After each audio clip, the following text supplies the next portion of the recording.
Towet.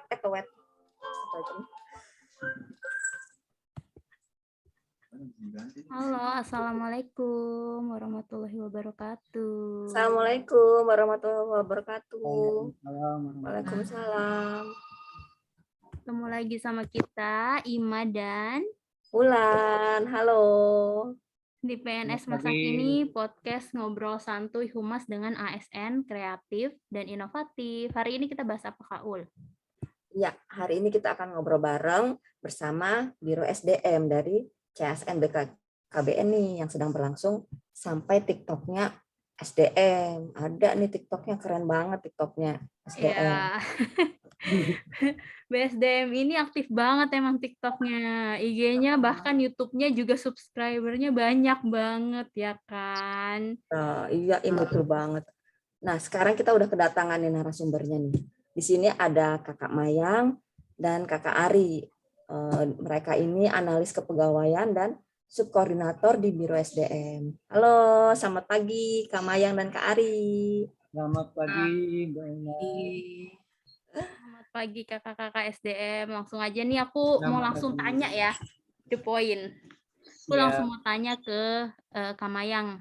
Kita lihat sosialisasi kayak pengumuman apa, terus kayak aturan, itu tuh pasti BSDM tuh cepet banget dan menggunakan TikTok.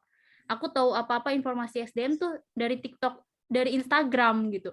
Dan ini pegawai-pegawai SDM yang nge-share TikTok ini gitu, diupload di IG-nya masing-masing dan di biro di IG-nya BSDM juga, apalagi waktu pembukaan CSN kemarin kan TikTok-nya, syaratnya dan lainnya itu ada di TikTok semua. Ini idenya dari mana sih, Kak? Kalau misalnya Instagram BSDM itu sebenarnya permintaan dari Bapak Kepala Biro. Dan beliau memang kemarin di awal-awal itu request supaya kita Biro SDM punya akun IG resmi. Sedangkan kalau untuk TikTok emang inisiatif teman-teman Biro SDM, kebetulan kita banyak yang suka TikTok. Jadi ketika ada pengumuman misalnya CSN kemarin, yuk kita bikin TikTok bareng-bareng. Nah, kemudian dari TikTok itu kita share juga di Instagramnya Biro SDM, kemudian Instagram teman-teman Biro SDM, rekan-rekan Biro SDM yang di provinsi juga, jadi disebarluaskan lebih cepat kalau pakai medsos gitu ya. Ya benar banget sih. Jadi kayak udah ada belum sih kayak penelitian efektifnya seberapa besar sih nih? Kalau efektif enggak, cuman waktu kita pertama bikin TikTok yang seleksi CASN itu viewer di TikToknya banyak, viewer di Instagram juga banyak, dan katanya itu tangganya siapa gitu, tahu informasinya malah dari TikTok itu, temannya siapa gitu yang bukan BKKBN tuh tahu dari TikTok itu gitu. Jadi kayaknya kalau lebih cepat informasinya menyebar kemana-mana gitu. Yes. Iya. Iya, ngomong-ngomong CSN sudah sampai mana Kak Ari prosesnya? Untuk Kak Ari dulu ya. Kalau untuk Kak Mayang, kenapa sih pilih sosialisasi itu di TikTok dan di IG seperti itu? Mungkin Kak Ari dulu bisa jawab. Baik. Untuk proses CASN untuk formasi tahun 2021 saat ini sedang berlangsung pelaksanaan seleksi kompetensi dasar. Jadi SKD untuk formasi CPNS. Ini berdasarkan pengumuman dan jadwal yang kami peroleh dari Panselnas, dari BKN. Awalnya itu dimulai dari Provinsi Sulawesi Tenggara. Dimulai pada tanggal 2 September yang lalu, kemudian yang udah selesai itu selain dari Sultra, ada Provinsi Banten, Papua, Kalimantan Timur, dan Bangka Belitung. Kemudian untuk proses selanjutnya, oh ya sebelum ini tahapan SKD ya. Sebelumnya kan kita sudah melalui tahapan yang seleksi administrasi. Jadi alur pelaksanaan pengadaan CASN itu sendiri tahap awalnya dimulai dari seleksi administrasi. Jadi seleksi administrasi itu dilaksanakan secara online. Jadi masing-masing peserta melengkapi syarat administrasi secara online dan kita lakukan verifikasi dan validasi dari berkas-berkas tersebut. Kemudian tahapan selanjutnya adalah seleksi kompetensi dasar. bagi untuk formasi CPNS. Kemudian untuk formasi P3K yaitu seleksi kompetensi teknis. Jadi untuk P3K sendiri hanya melewati dua tahapan setelah seleksi administrasi, kemudian seleksi kompetensi teknis. Sedangkan untuk CPNS, tahapan pertama itu seleksi administrasi, kemudian seleksi kompetensi dasar, kemudian seleksi kompetensi bidang. Jadi perbedaan antara CPNS dengan yang untuk P3K, yang P3K tidak ada seleksi kompetensi dasar, adanya hanya seleksi kompetensi teknis. Sedangkan untuk CPNS, adanya seleksi kompetensi dasar dan seleksi kompetensi bidang. Nah, untuk saat ini sendiri, ini sedang berproses untuk SKD CPNS. Kemudian dalam jangka waktu 1-2 hari ini kita akan launching pengumuman untuk tahapan seleksi kompetensi dasar bagi P3K. Sekedar informasi bahwa SKD untuk CPNS sendiri bagi yang dinyatakan lulus ini kira-kira sekitar 1:3 rasionya dari formasi yang akan lanjut ke sesi berikutnya, yaitu seleksi kompetensi bidang. Namun untuk P3K sekali lagi hanya untuk CAT-nya hanya seleksi kompetensi teknis saja. Itu udah termasuk wawancara yang dilakukan secara online juga, include di CAT untuk kompetensi teknisnya. Seperti itu untuk proses saat ini. Ya, Kak Mayang, kenapa tadi pilih sosialisasi di TikTok dan di IG? Iya, terima kasih Kak Wulan. Jadi kalau sekarang kan kita pasti orang rata-rata punya media sosial ya, khususnya generasi-generasi yang sekarang nih. Nah, untuk CASN, khususnya untuk CASN ini kan kita sasarannya fresh graduate atau teman-teman yang baru lulus kuliah atau yang punya kesempatan untuk daftar CASN ya. Makanya kita share di TikTok dan IG supaya informasinya lebih mudah tersebar dan teman-teman ini kan pasti ngelihat nih dan dari teman ke teman, kemudian informasinya pasti lebih cepat menyebar kalau di IG dan TikTok. Itu sih kayaknya Mbak Wulan. Ya sih, betul sih, benar. Iya sih, dan aku juga lihat Masih pas sekali. yang pas mau ujian CASN kan ada juga bukan orang SDM tapi bikin TikTok juga, kayak gimana cara bajunya gitu, kayaknya Ya betul. kayak keren banget SDM ini gitu, sampai gimana sih para CASN ini mempersiapkan dirinya untuk pergi berangkat tes gitu ya. Iya, betul Kak Ima. Dan ini gara-gara TikTok yang pertama, yang waktu pertama kali kita pengumuman CASN, sepertinya sih ada imbasnya juga. Jadi mungkin Mas Ari nanti betulin kalau misalnya saya salah ya. Jadi untuk formasi di pusat itu sekitar 50 jabatan, tapi yang lamar itu kalau nggak salah 3.000 ya Mas Ari ya, waktu kita pertama kali ya seleksi administrasi ya. Itu awal betul. banyak banget gitu. Udah gitu sampai niat loh, sampai di atas lotengnya kantornya KBN. Kalau yang udah lihat TikToknya. Kira-kira udah berapa TikTok yang dihasilkan nih sama SDM ini? Kalau di TikTok yang resmi Biro SDM, kebetulan mungkin terkait dari Biro SDM baru 2 ya. Konten pertama itu ketika pertama kalinya kita pengumuman ada seleksi CASN, kedua kemarin kita bikin konten lagi tuh terkait pengumuman tentang SKD. Jadi setelah seleksi administrasi ada pengumuman SKD supaya teman-teman yang daftar kemarin siap-siap nih untuk lihat pengumumannya di web BKKBN gitu. Kemudian pernah juga satu teman-teman Biro SDM nih, salah satunya saya juga, kita ikut lomba HUT koperasi, tapi memang kontennya bukan tentang kepegawaian ya, bukan tentang Biro SDM, tapi kita mewakili dari Biro SDM untuk ikut lomba koperasi dan waktu kita juara 1. Wow. Dan jadi kita bikin 4 atau 5 video yang kita daftarin semua, dan salah satunya kita juara 1. Ya, keren banget. Itu aja. Ada timnya ya sih? Jadi ya, ide untuk tim TikTok. Untuk kontennya itu seperti apa temanya itu kan? Dipikirin matang-matang gitu ya. Kita mau bikin supaya bisa menarik gitu. Ya, boleh. Sosialisasinya akan lebih efektif. Iya. Kalau misalnya kita mengikuti zaman sekarang ya Mbak ya. lagi trennya itu TikTok, Iya.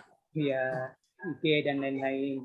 Jadi saya kira untuk sosialisasi ini memang perlu kita mengakses semua sosial media agar ruang sosialisasi itu semakin terbuka. Kita semakin memaksimalkan keterbukaan informasi, terutama dalam hal teknologi informasi seperti itu, Mbak. Ada timnya nggak sih Mbak Mayang? Mbak Mayang? Kalau tim khusus sebenarnya TikTok nggak ada, kita kemarin masih spontan gitu ya. Kalau Instagram kan ada admin khusus dan memang diwajibkan seminggu 3 kali itu ada konten gitu. Nah kalau untuk TikTok ini sebenarnya rencananya kita kepengennya punya tim dan punya akun resminya gitu ya dan terjadwal. Tapi kemarin dalam rangka CASN kita spontan bikin TikTok, kemudian untuk dipost di Instagramnya BSDM yang resmi gitu. Kalau untuk resminya belum, pengennya sih ke depannya gitu sih, ada tim TikTok, mungkin kalau misalnya bisa bikin podcastnya BSDM gitu ya, atau YouTube-nya lebih aktif lagi, seperti itu sih pengennya. Iya. Kalau tadi pendaftar CASN atau P3K ya tadi berapa, sekitar 3.000 ya? Iya. Untuk total pelamar ya, baik dari formasi CPNS maupun P3K itu sejumlah 20.840. Nah, untuk P3K sendiri totalnya adalah 7.502 peserta yang memenuhi syarat. Setelah seleksi administrasi itu sejumlah 4.272, kemudian yang tidak memenuhi syarat sejumlah 3.230. Nah, kemudian untuk formasi CPNS sendiri, total pelamarnya itu sejumlah 13.338. Wow. Nah, yang untuk memenuhi syarat pasca seleksi administrasi, 8.625 peserta. Wow. Kemudian yang TMS itu yang tidak memenuhi syarat sejumlah 4.713. Ini mereka memperebutkan 4.304 formasi. Jadi untuk P3K sendiri, ya, pusat dan provinsi. Nah, kemudian yang untuk P3K sendiri, mereka memperebutkan 446. Dari total pelamar itu 7.500. Jadi masih ada selisih sekitar 2.000-3.000 gitu. Iya. Mereka berkompetensi dalam memperebutkan 4.046 formasi. Kemudian yang untuk CPNS lebih seru lagi, Kak. Ya, untuk CPNS formasinya hanya 3.015 formasi, 57 formasi pusat, 258 formasi provinsi. Sedangkan total pelamar mereka itu ada 4.300. Jadi cukup lumayan berkompetisinya ya. Iya. Berkompetisinya ya. Iya, kalau untuk formasi seperti itu. Tiba kita jadi bangga ya udah jadi ASN ya, ternyata ketat banget. Makin hari semakin banyak peminatnya gitu. Iya, betul. Kak Ari boleh tahu gak sih P3K sama ASN ini bedanya apa? Siapa tahu ada biners yang belum tahu gitu. Kalau untuk P3K sendiri memang merupakan formasi yang direkrut dengan berdasarkan perjanjian kerja, dan mereka berlaku kontrak minimal setahun, maksimal 5 tahun, dan itu dapat diperpanjang apabila dianggap dibutuhkan oleh pejabat pembina kepegawaian. Nah, untuk formasi P3K ini sendiri, perbedaannya dibandingkan CPNS, kalau CPNS kan maksimal umur 35 tahun ya. Tapi kalau untuk P3K itu batas maksimal itu setahun sebelum masa pensiun di jabatan yang dilamar gitu. Nah, itu bedanya, sehingga bagi mereka yang umurnya sudah melebihi 35 tahun itu bisa bergabung di formasi P3K.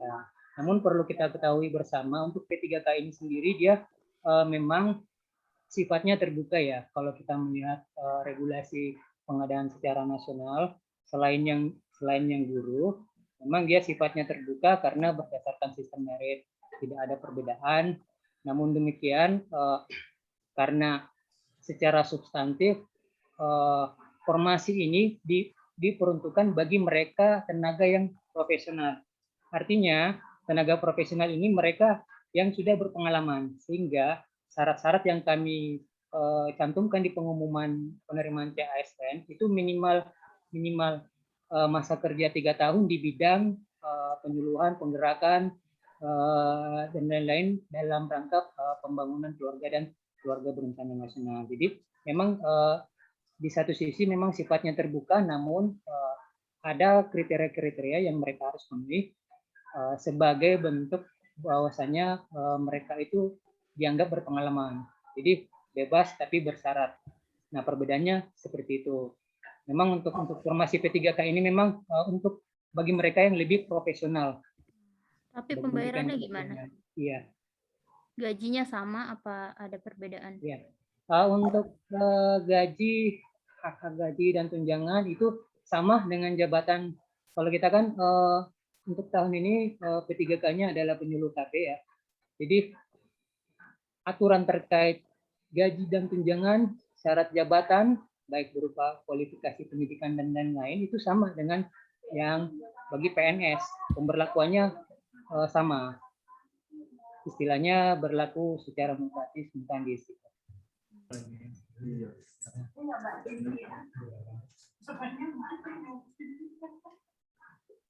Ya, ini kan sekarang lagi pandemi nih ya, Mas. Maaf Kak Ari.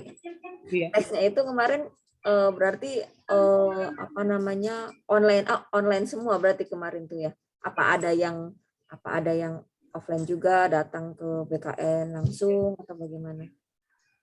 Jadi untuk tes yang menjelaskan. Ya, tesnya untuk seleksi kompetensi baik SKD, SKB, kemudian seleksi kompetensi teknis untuk formasi CPNS maupun P3K itu sama-sama menggunakan metode CAT, Computer Assist Test ya.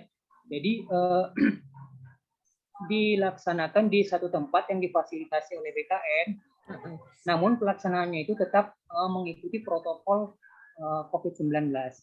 Jadi sedikit saya bacakan syarat-syarat dan tahapan untuk pelaksanaan ujian. Jadi peserta itu dipersyaratkan yang pertama mencetak kartu ujian, kemudian membawa kartu tanda penduduk, kemudian peserta ini wajib swab test atau PCR dalam kurun waktu maksimal 2 kali 24 jam apabila tes yang dilakukan itu adalah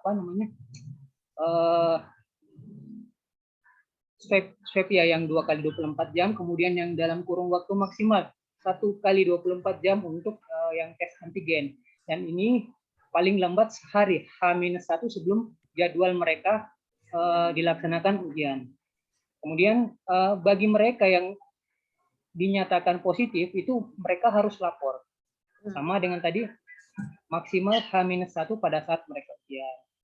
Namun apabila terdapat peserta yang hasil PCR-nya sebelumnya adalah negatif, tapi kemudian pada saat menuju ke titik lokasi ujian ternyata positif, itu akan tetap mereka diberi kesempatan untuk mengikuti ujian, tapi tentunya berdasarkan hasil rekomendasi tim teknis kedokteran di situ. Jadi apabila dokter menganggap pesertanya masih mampu untuk mengikuti ujian, maka direkomendasikan untuk ikut ujian. Namun apabila kondisi pesertanya tidak mampu, itu akan dibuatkan jadwal cadangan. Jadi mereka akan dibuatkan kembali, di reschedule lagi untuk jadwal cadangan. Begitu pula bagi mereka yang ternyata masih dalam kondisi isoman ataukah dinyatakan positif, itu mereka harus melapor ke panitia setempat. Masing-masing perwakilan kita ada panitia. Nah, mereka ini akan dibuatkan jadwal khusus lagi, jadwal cadangan itu. Jadi memang tahapannya ini tetap harus ke titik lokasi ujian yang difasilitasi oleh BKN.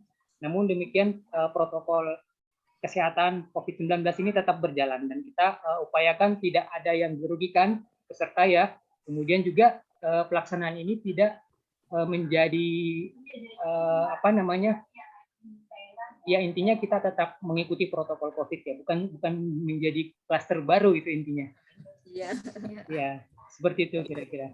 Ya, kemarin juga aku lihat tuh ada di BKN, tapi mereka pesertanya itu tidak boleh membawa kendaraan. Oh iya, iya. BKN dan BNN ya, kalau nggak salah tuh kemarin tuh aku lihat. Iya, betul. Oh iya, saya tambahkan lagi, memang di pengumuman kita juga ada. Jadi mereka itu dilarang untuk diantar sampai ke lokasi ujian. Jadi pengunjungnya itu ada tempat tertentu. Jadi agar di tempat lokasi ujian itu tidak menjadi klaster baru, nggak terlalu banyak berkerumun di situ. Jadi Ya. memang seperti itu protokolnya. Kemudian mereka harus juga membawa formulir deklarasi sehat, kemudian alat ATK khusus dan tidak membawa banyak barang-barang bawaan gitu. Ya intinya memang kita tetap mengikuti protokol kesehatan seperti itu, Mbak. Jadi lebih ini ya, lebih ribet buat pesertanya ya, maksudnya harus tes dan lain-lain, tapi emang harus begitu sih.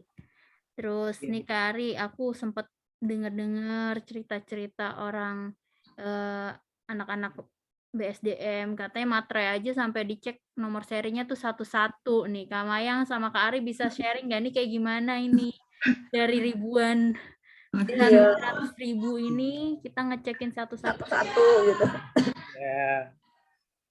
Ya itu prosesnya memang kita lewati ya. Pada saat kami melakukan verifikasi dan validasi terhadap dokumen yang telah diunduh oleh peserta yang melamar bagi formasi CPNS maupun P3K.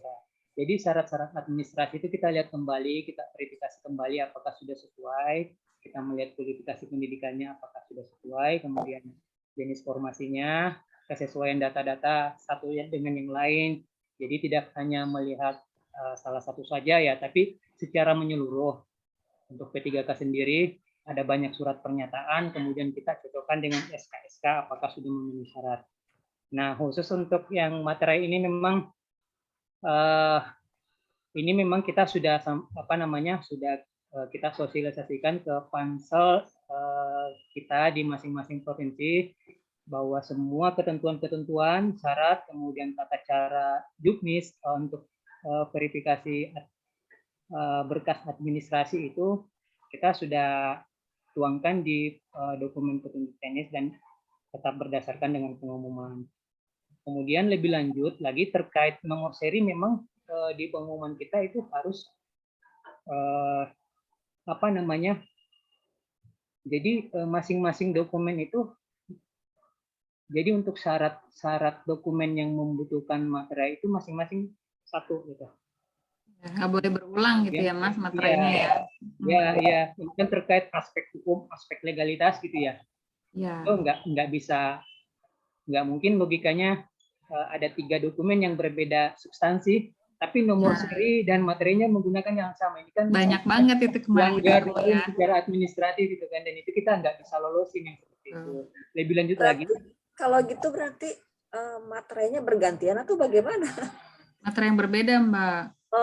Jadi, tapi banyak gitu ditemukan gitu yang macam-macam. Banyak.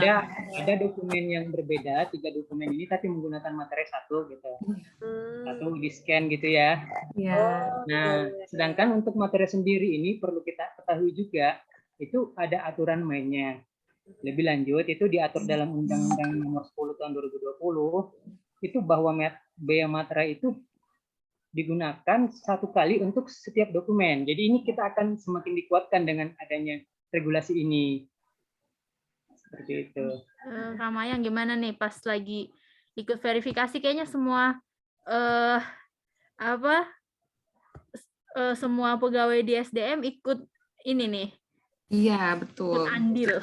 Kita ada pembagian tugas ya Mas Ari ya. Jadi untuk teman-teman lain itu memverifikasi, kemudian teman-teman subkoordinator itu kita jadi verifikasi, walaupun sama sih sama supervisi ya, verifikasi berkasnya, tapi kita seperti double check gitu, dan itu memang lumayan banyak yang kesalahan-kesalahan sebenarnya yang administrasi kecil-kecil gitu ya Mas Ari ya.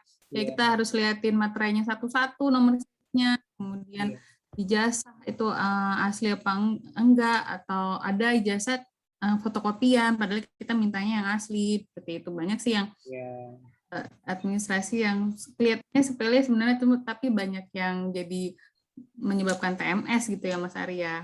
Iya betul Mbak Maya. TMS itu apa? Tidak memenuhi syarat. Tidak memenuhi syarat, tidak valid, tidak valid. Oh, sayang ya, berarti padahal semua berkas ada, tapi karena fotokopi itu jadinya Ya, jadi karena memang kami persyaratkan yang dokumen asli. Dan dalam hal ini untuk syarat-syarat yang kami cantumkan di pengumuman itu tentunya merujuk ke peraturan-peraturan. Jadi apapun yang menjadi keputusan regulasi secara nasional untuk pengadaan CASN itu kita adopsi, kita tuangkan ke dalam pengumuman. Kita menyesuaikan juga dengan kebutuhan instansi gitu. Intinya kita ada juknisnya juga ya Kak Ari ya. Nggak semena-mena membuat aturan main seperti itu. Karena toh juga pada akhirnya mereka pada saat dinyatakan lulus, kemudian masuk ke tahapan untuk pengangkatan, pengusulan NIP di BKN ketika syarat-syarat itu tidak terpenuhi, nah sama aja kan, lulus tapi akhirnya tidak bisa diangkat karena ada syarat yang tidak memenuhi. Nah, itu dasar hukumnya biasanya dari internal BKKBN atau ada dari BKN gitu khusus? Oh, ya. Yang pertama itu ada Undang-Undang Nomor 5 Tahun 2014 tentang ASN. Kemudian untuk pengadaan CPNS sendiri itu ada PP 11 tahun 2017 tentang manajemen PNS yang dimulai pada saat yang PP ini mengatur mulai dari tahapan perencanaan sampai pada tahapan pemberhentian. Kemudian Perka BKN nomor 14 tahun 2018 ini mengenai petunjuk teknis pengadaan PNS, CPNS ya. Nah, kemudian yang lebih teknis lagi Permenpan nomor 27 tahun 2021 ini tentang pengadaan PNS formasi tahun 2021. Kemudian untuk pengadaan P3K sendiri ada PP 49 tahun 2018 tentang manajemen P3K. Kemudian ada Perpres 38 tahun 2020 ini tentang jenis jabatan yang dapat diisi oleh pegawai pemerintah dengan perjanjian kinerja. Kemudian ada Perka BKN nomor 18 tahun 2020 tentang juknis. Jadi kita akan lebih banyak materi dari juknis ini yang kita adop masuk ke pengumuman yang kita cantumkan sebagai syarat-syarat dan ketentuan. Kemudian ada lagi Permenpan tahun 2009 Permenpan nomor 29 tahun 2021 tentang pengadaan P3K. Itu semua rumpun regulasi tentang pengadaan CASN saat itu, Mbak. Oke. Terus ada datanya nggak Kak Ari, kementerian atau lembaga yang buka CASN juga? Karena dengar-dengar nih BKKBN ini kan jadi lembaga yang difavoritkan ya. CASN tuh banyak yang pilih BKKBN gitu. Ada nggak data kementerian lembaga ada berapa gitu yang membuka CASN? Oh, gitu. Kalau intinya beberapa KL memang mendapatkan formasi. Tapi kalau misalnya untuk KL yang lain kita nggak inventarisir data mereka gitu. Kita cuman inventarisir jumlah formasi yang ditetapkan oleh Kementerian PAN dan RB itu untuk formasi BKKBN itu sendiri. Iya. Ya dengar-dengar karena BKKBN itu katanya jadi favorit seperti itu. Ya alhamdulillah. Alhamdulillah. Mayang, aku mau nanya nih, tapi agak out of topic sih, cuman masih terkait dengan SDM. Cuman banyak nih teman-teman aku yang selesai kuliah S2 dalam maupun luar negeri, tanya gimana cara penyetaraannya, gimana untuk pencantuman gelarnya. Nah, ini kan subkoordinatornya Kak Mayang ya? Iya, betul. Ya, teman-teman kita banyak yang melanjutkan kuliah ya. Jadi untuk teman-teman PNS nih yang sudah menyelesaikan pendidikannya, itu baik yang dia izin belajar maupun tugas belajar dalam negeri ataupun luar negeri, itu bisa mengusulkan pencantuman gelar pendidikan namanya. Jadi diusulkan aja ke Kepala Biro SDM beserta berkas-berkas sesuai persyaratannya. Jadi semua bisa mengusulkan gelarnya itu. Nanti dari Biro SDM kita usulkannya ke BKN karena prosesnya ada di BKN. Itu Kak Ima. Iya, syarat-syaratnya apa aja Kak? Nah, itu pertanyaan yang bagus. Jadi Untuk syarat-syaratnya, kemudian tata caranya, alurnya bagaimana, itu bisa teman-teman nanti bisa lihat di IG Biro SDM, di situ ada.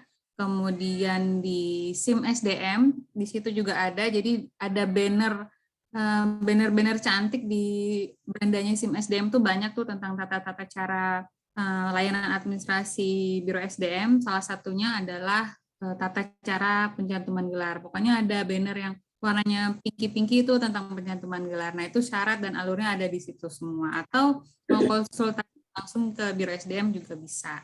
Oke, itu benar semua ya. Yang di pusat maupun provinsi ternyata di SIM SDM tuh ada. Tidak. Baru tahu. Iya, jadi harus sering-sering lihat buka ya. SDM. Iya. Dia udah cantik kok sekarang tampilannya sih. Iya, udah rame kan. Iya, Iya. cuman belum lihat satu-satu tuh apa aja ininya. Iya. Iya. Sekarang nih Kak Mayang balik lagi nih ke yang ke YouTube ya. Kan subscribernya sama viewernya YouTube-nya Biro SDM ini kan banyak ya. Sharing dong Kak untuk biar YouTube-nya Humas tuh juga bisa banyak kayak Biro SDM gitu, subscriber dan viewernya gitu. Karena terus terang nih masih sedikit nih. Penyanyi Humas masih sedikit sekali. Iya, jadi kalau untuk YouTube-nya Biro SDM tuh sebenarnya konten kita pertama kali itu dulu 2019 akhir gitu ya, ada kegiatan sosialisasi terkait SIM SDM. Nah, semakin ke sini nih di era pandemi ini kan kita banyak rapat-rapat atau sosialisasi yang dilaksanakan virtual. Nah, ketika kami melaksanakan kegiatan-kegiatan tersebut yang mengundang seluruh pegawai, apalagi pusat dan provinsi plus, banyak peminatnya ya. Iya, nah itu pasti kita live juga di YouTube gitu atau di record kemudian di post di YouTube. Itu tentang kegiatan-kegiatan atau sosialisasi lah yang diadakan oleh Biro SDM. Mungkin kita pegawainya kan seluruh pegawai banyak tuh, ditambah lagi juga PKB.